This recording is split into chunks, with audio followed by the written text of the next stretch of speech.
Ada satu rahasia yang menarik adalah seorang peniru tidak akan pernah sukses.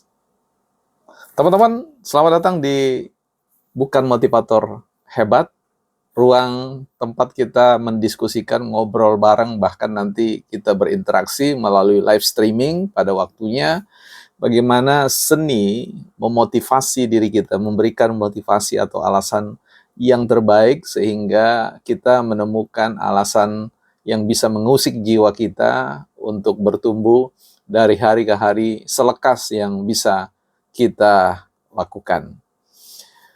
Kita bicara soal motivasi hari ini, yaitu terkait dengan apa yang disebut dengan never, ya, jangan pernah menjadi ya seorang peniru. Seulung-ulungnya, seprofesional-profesional seorang peniru, dia tidak bisa meniru ya kesuksesan itu melalui cara apa yang disebut dengan be another man, menjadi manusia yang lain. Ada banyak ya pendekatan yang kemudian mendorong orang untuk menjadi seorang peniru, untuk bisa menjadi orang ya yang sukses. Tapi saya kira konteksnya harus dipahami sebab itu berbeda. Misalkan ada yang mengatakan gunakan pendekatan ATM, amati, tiru, dan modify. Saya kira ini tidak berlaku pada apa yang disebut dengan menjadi manusia yang otentik dalam hidup kita. Karena sekali lagi menjadi peniru itu jauh lebih sulit daripada menjadi diri sendiri. Ya. Orang yang meniru orang lain yang bukan dirinya itu biasanya tak terlihat ya. Artinya sekalipun dia eksis ada, tetapi kerja-kerja yang dilakukannya sama sekali tidak mengundang perhatian atau tidak memenuhi apa yang disebut dengan hukum attractive law ya, hukum daya tarik ya. Ini yang menjadi satu hal yang perlu diperhatikan. Berbeda halnya dengan ketika kita tampil apa adanya. Berbeda kita tampil dengan apa yang disebut dengan persenjataan sendiri ya, senjata sendiri. Seorang yang tidak terbiasa menggunakan baju zirah atau perlengkapan perang ya, kemudian dipakaikan kepadanya, itu biasanya mengganggu ya pergerakan, keluasan, kelenturan dari sang pengguna. Nah, mungkin kita bukanlah orang yang menggunakan kita tidak terbiasa, maksud saya orang yang tidak terbiasa menggunakan misalkan tongkat dan kita pergi berperang, ya, maka kita kemudian akan menjadi korban pertama ya, sasaran empuk dan sebagainya. Mungkin kita adalah orang yang pandai menggunakan belati dan sebagainya. Nah, inilah yang kemudian mengedepankan bagaimana pentingnya menengok jauh ke kedalaman diri kita untuk melihat siapa sebenarnya kita ya dengan apa yang kita miliki. Kesuksesan yang ingin kita capai itu sebenarnya hanya bisa ya di-create, diciptakan, dibangun berdasarkan dengan apa yang ada pada diri kita. Itulah yang disebut dengan persenjataan di dalam diri kita.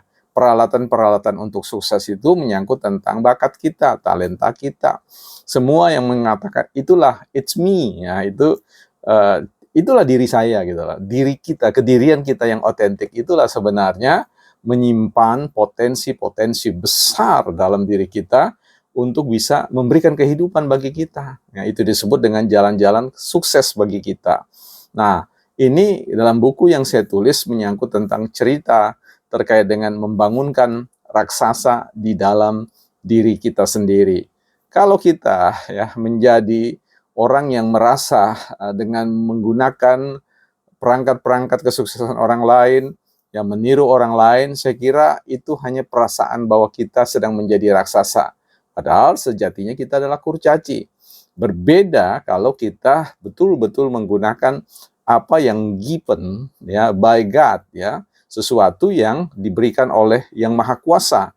Itu adalah jalan yang paling meyakinkan, jalan yang paling powerful untuk menjadikan diri kita sebagaimana adanya, yaitu raksasa-raksasa yang tentu akan jauh lebih mudah ya untuk sukses. Menggunakan perangkat peralatan orang lain, ya, meniru orang lain sebenarnya itu jauh lebih rumit, menyulitkan, bahkan kita menjadi seorang yang amatir di bidang itu. Berbeda kalau kita kemudian menggunakan semua apa yang ada pada diri kita, jauh akan lebih mudah dan sangat potensial untuk membawa kita menjadi seorang yang profesional, ya, yang betul-betul mampu mempergunakan peralatan itu pada nilai yang disebut dengan wow, pencapaian wow, amazing, fantastic, marvelous, ya. Nah, tunggu apa lagi teman-teman? Ya, pandanglah, lihatlah, carilah sesuatu yang baik dalam diri kita dan kerjakan pekerjaan rumah kita. Asah semua talenta kita, bakat kita, sebab itulah jembatan yang paling meyakinkan, yang paling kokoh untuk kita menyeberang dari kondisi yang sekarang menuju kondisi yang lain. Dari kondisi ketidakberdayaan menjadi, ya, tentu berdaya, powerful, dan hasilnya adalah kita akan menikmati semua proses pemberdayaan diri kita.